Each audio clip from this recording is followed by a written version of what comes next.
Good evening, one and all.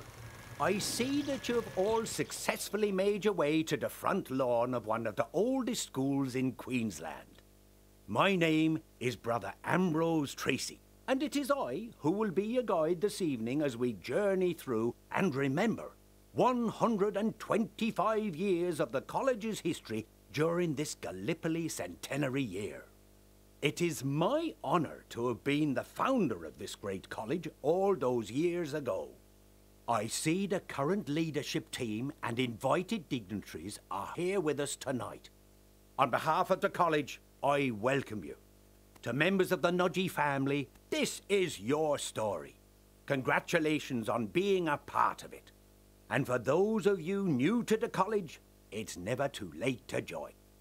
Could you please take your seats as we will be commencing in a few moments. Gentlemen, remember to assist the ladies to their seats. Students, I'll be watching.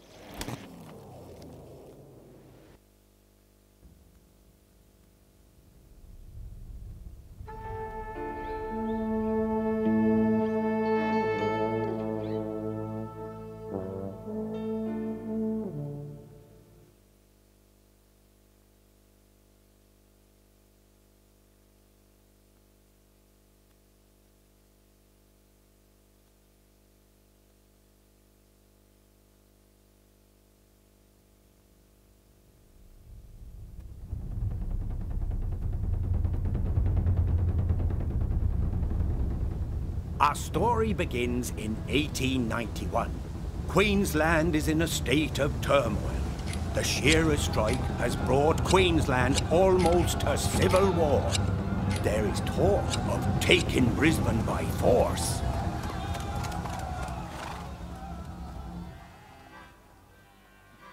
Down on the foray, old shearer stands, grasping the shears in his thin, bony hands.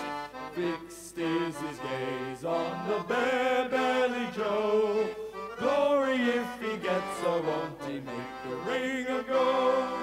Click goes the shears, boys, click, click, click. Wide is his blow and his hands move quick. The ringer looks around and is beaten by a blow, and curses the old swagger with the bare-belly Joe. Australia gained an unofficial anthem, Waltzing Matilda, written in 1895, which would become a symbol of our country throughout the world. There was even a Queensland version of the melody. The Federation of Australia in 1901. The Federation of Australia in land for a grand people. The country and the college were taking shape.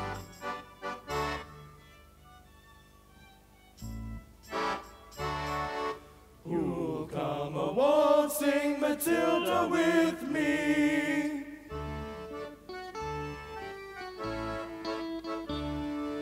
Waltzing Matilda, waltzing Matilda. You'll come a waltzing Matilda with me. As he sang, as he watched and waited till his lily won. You'll come a waltzing Matilda with me. You'll come a waltzing Matilda with me.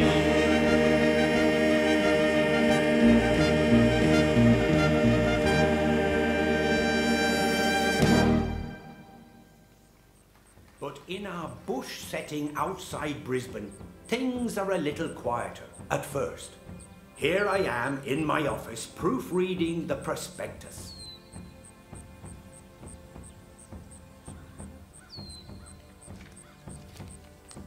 The college occupies one of the best sites in the vicinity of Brisbane. No expense has been spared to make this college an establishment of which the Catholics of Queensland will be justly proud. The dormitories, baths, lavatories, study rooms, dining hall, playgrounds, gymnasium, etc. are constructed on the best principles and with all the modern improvements. Well, Ambrose, I think that's about enough for today. We will put a light on the hill to guide travellers. We will call this boarding school St. Joseph's and pray that he will do his best to guide us.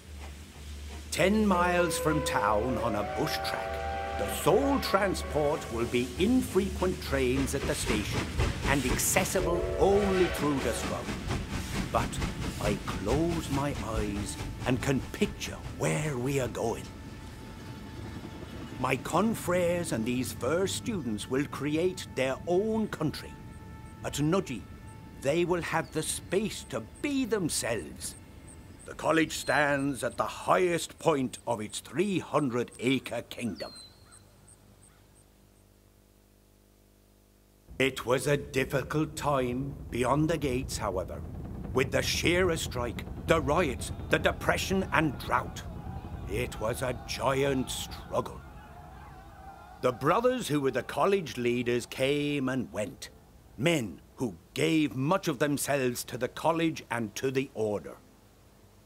Brother Dominic Treacy Building, Francis O'Brien, Hugh O'Hagan, James Hughes, Lawrence Cotter, Thomas Duggan, Joseph Maroney, and the mercurial Bernard McGee with his plans for the chapel. Yet though I saw my dream writ large in the buildings, I could sense the world was changing. Tragic news was coming from Europe, and in 1914, Australians answered the urgent call of the motherland, the British Empire, to defend our hard-won freedoms against foreign powers who sought to smash them down. They marched off to war proudly, perhaps even brashly. A great number would never return.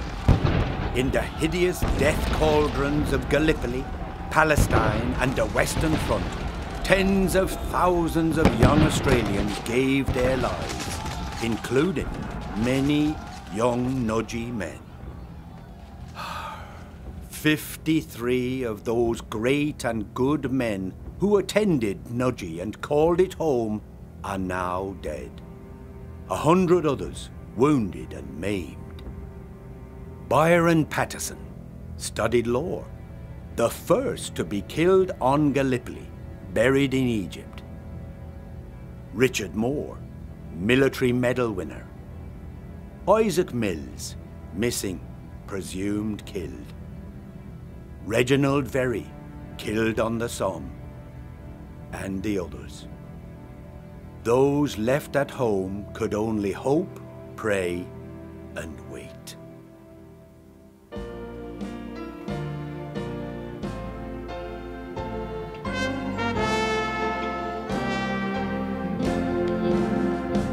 They were summoned from the hillside, they were called in from the glen, and the country found them ready at the stirring call for men.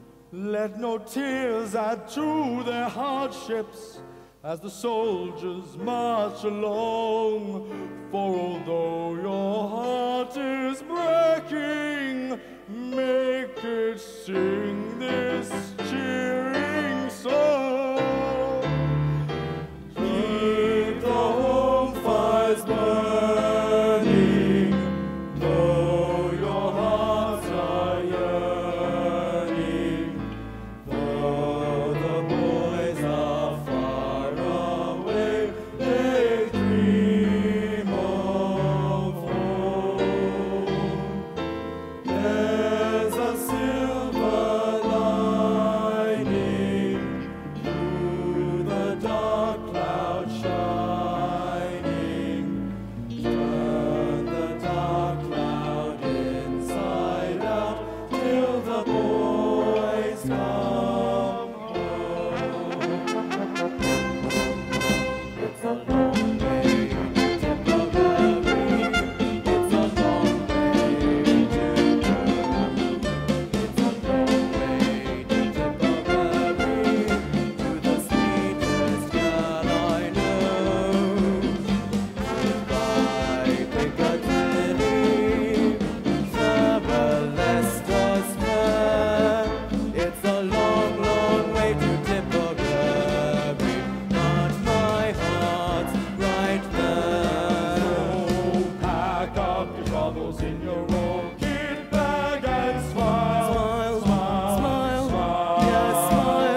to light your fag. Smile, boys, that's the style. What's the use of worrying? It never was worthwhile. So pack up your troubles in your own big bag and smile, smile, smile. It's a long way to Tipperary. It's a small way to go. It's a long way to Tipperary, to the sweetest girl I know. What's the use of worrying? It never was worthwhile. It's a long, long way to Tipperary, but my heart, yes, my heart lives right now.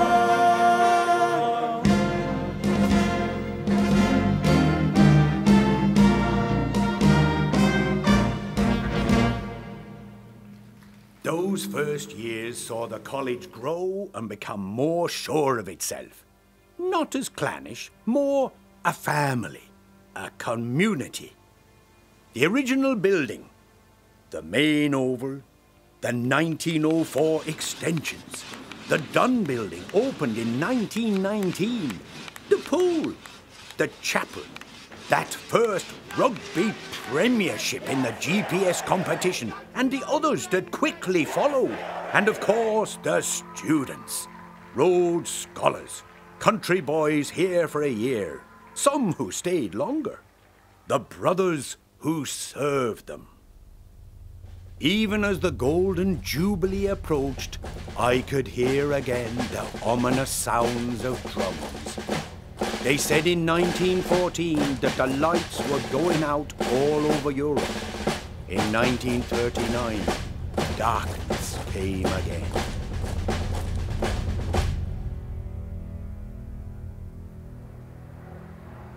Men trooped off to the colours once more. They would fly against the most heavily defended targets in Europe at appalling costs. Others fought the Germans and the Italians in the deserts of North Africa, or the Japanese in the jungles to our north. Some tasted the bitterness of imprisonment, or the loneliness of weeks and months at sea. Most experienced the loss of loved ones.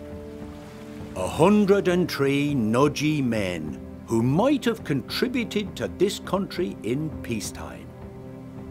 Terry McKenna, Paul Brennan, Peter Hickey, Harry Gordon, James O'Dwyer, and others. The price of victory in war would again be paid in blood. I must go back to the army routine, and every doughboy knows what that must mean.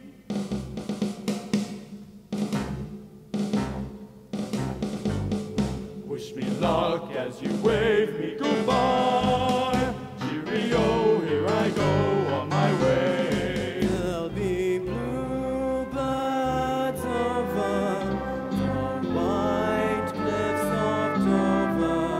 Wish me luck as you wave me goodbye.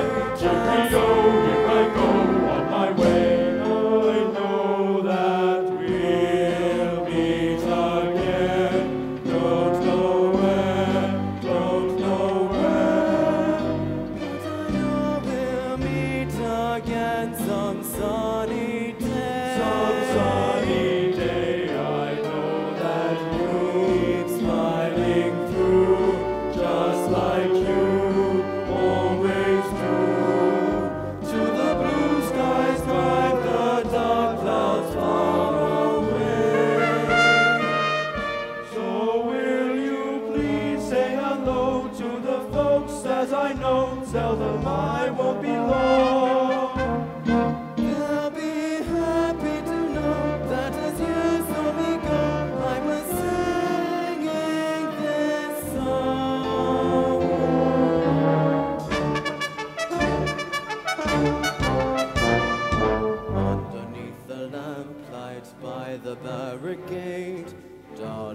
remember the way you used to wait. 1, 2, 3, 4, get! This is the army, Mr. Jones. No private rooms or telephones. You had your breakfast in bed before, but you won't have it there anymore. This is the army, Mr. Green.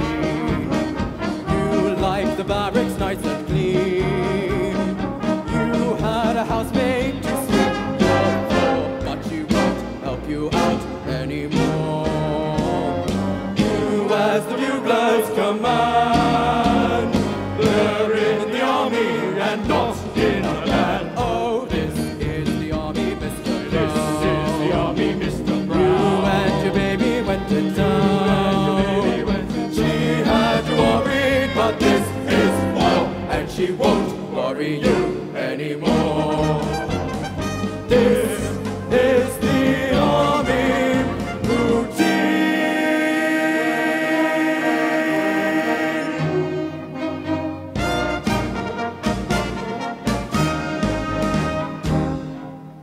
The war took its toll on my college. It became overcrowded and beset by shortages. The Jubilee celebrations in 1941 were muted. For as that wonderful man, Brother Tierney, observed, the community shared the sadness which had enshrouded so many of our homes. Even when peace came in 1945, the years up to the arrival of Brother Hodder in 1962 were difficult. It was as though the college was trapped between the past and an uncertain future. Conflict was still brewing to our north.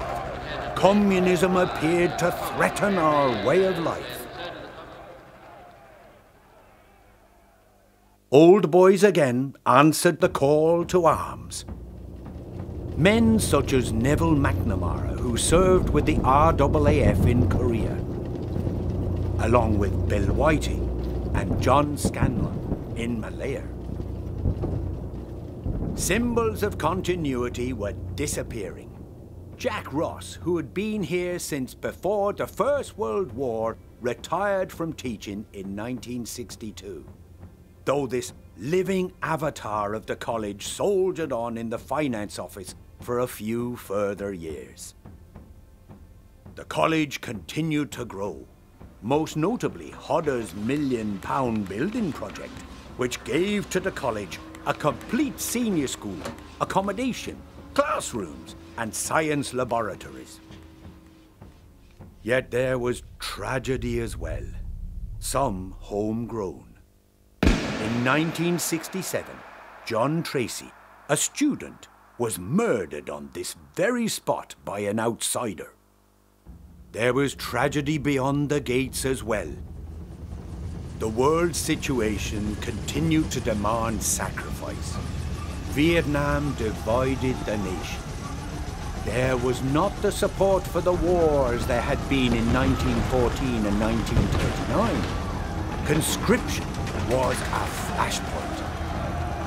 Old boys such as Air Chief Marshal Sir Neville McNamara served in this, his third war, while others would serve as Nudgee boys always had in the army. In 1968, John Fraser was killed by a landmine. His death seemed to sum up the sense of waste. He would be the last Nudgee boy to die in combat.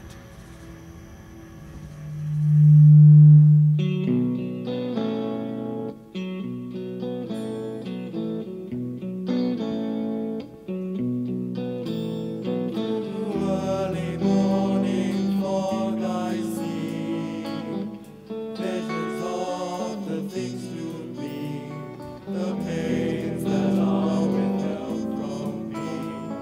I realize and I can see.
Left my heart to the sappers round K-Sand, and my soul was sold with my cigarettes to the black market man.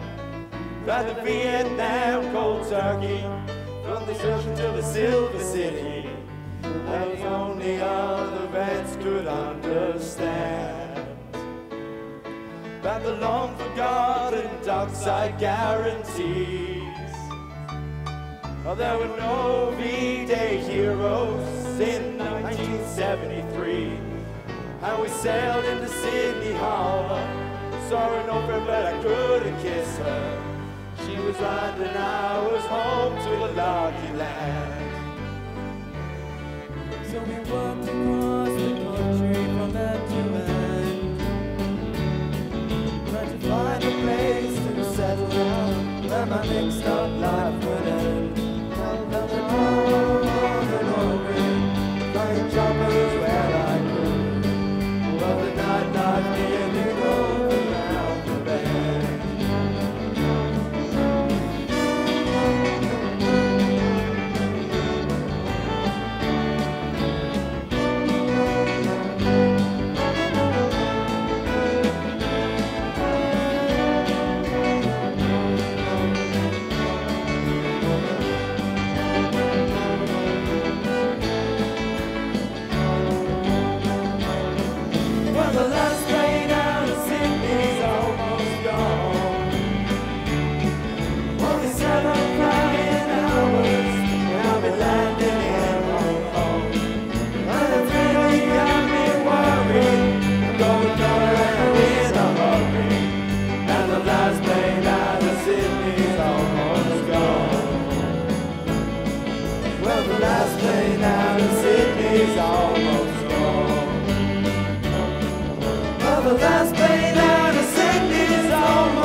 The brothers sought to continue to do and to teach.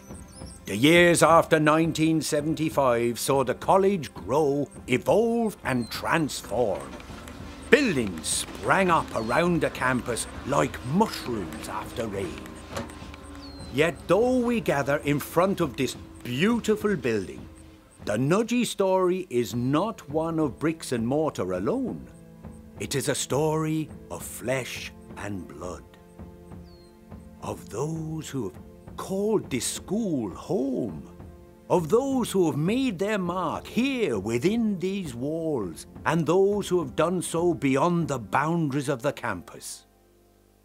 Here are just a few of them. The first student, Michael McKennery, and those who followed shortly after.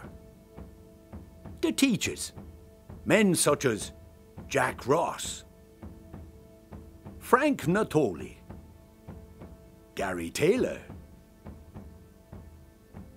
The legal identities, Hugh McCrossan and his brother Neil, Sodoma Andrews, Bill O'Connor, Chief Magistrate Ray Renado, and Chief Justice Tim Carmody. The Rhodes Scholars, men like Peter Kanowski and Stephen Daly, who are still giving to the greater good. The doctors, Harry Windsor, Douglas Lee, Mark Lone. The sportsmen, Lionel Cox, Paul McLean, Brenton Rickard, Joe Burns.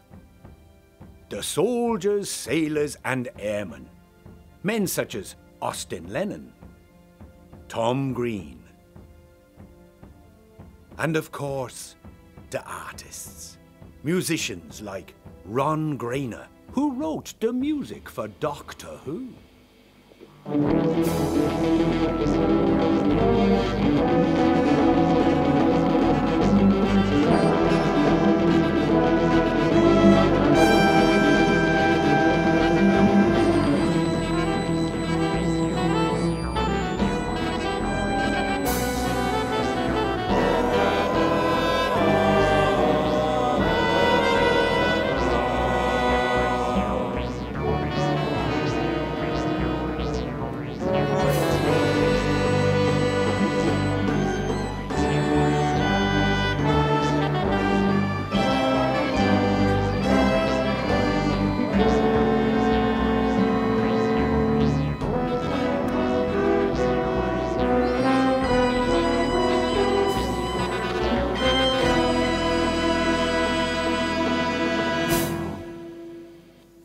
John Couro, who founded the Queensland Youth Orchestra.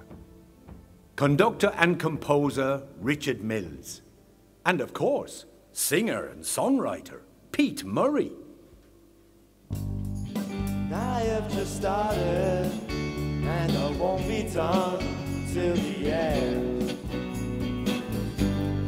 Nothing I have lost that was once placed in the palm of my hand. And all of these hard times fading round the bend. Now that I'm wiser, till I can help my friends. Seen better days with my face in my hands. Get down on my knees and I pray to God, hope He sees me through to the end. I've seen better days with my face in my hands. I get down on my knees and I pray to God, hope He sees me through to the end. I've seen better.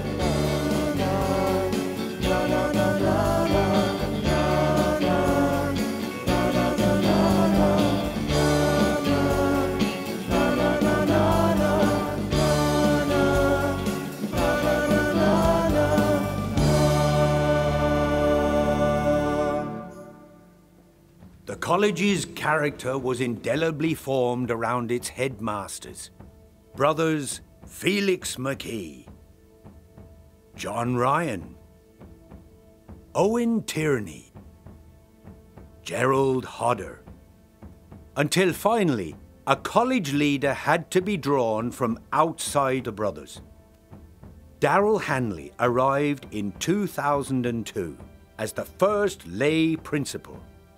His administration, with his deputy, Graham Leddy, would alter the face of the college in a profound way. Peter Fullager has now taken up the torch, and more changes will be adopted for the greater good of Nudgee College and its inhabitants. I look around at the building that bears my name, standing here on the mound just as it did that day in February, 125 years ago. Our journey together this evening began here.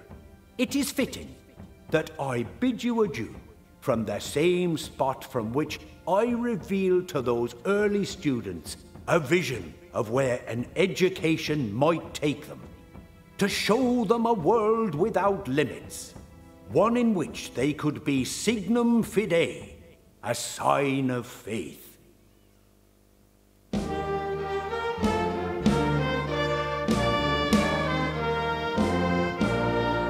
Beneath the vibrant spirit, beyond our victory, between our pride and glory, we are a sign of faith.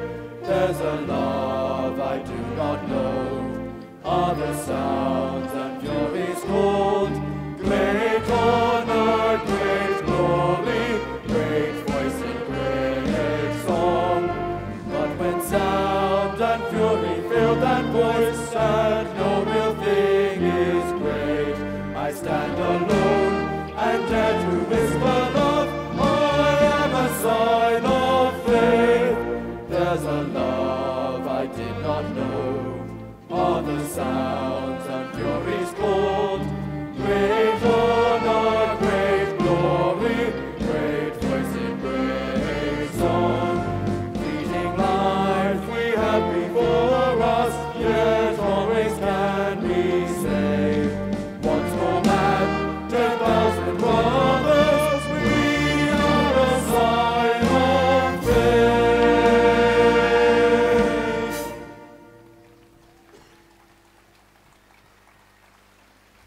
Looking back over those 125 years, there are so many highlights, so many names, so many faces.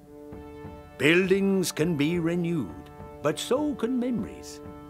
We can recall the boys who served in the wars, especially those who made the supreme sacrifice. We must never allow these young men to be forgotten.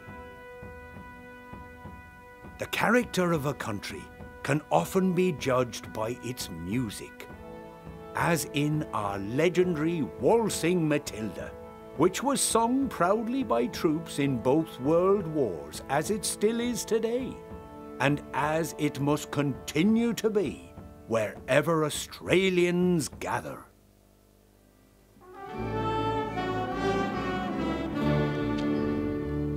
So every April my old comrades march, revising old dreams and past glory. And I push my wheelchair out onto the porch and watch the parade pass before me. The old men march slowly, old bones stiff and sore, the tired old men from a forgotten war.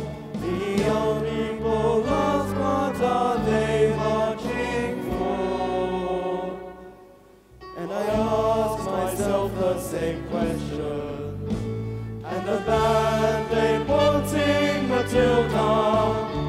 The old men respond to the call, but as years follow years, more old men disappear. Someday no one will march there at all.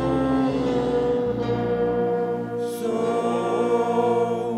waltzing Matilda, waltzing Matilda, look Papa, waltzing Matilda with me.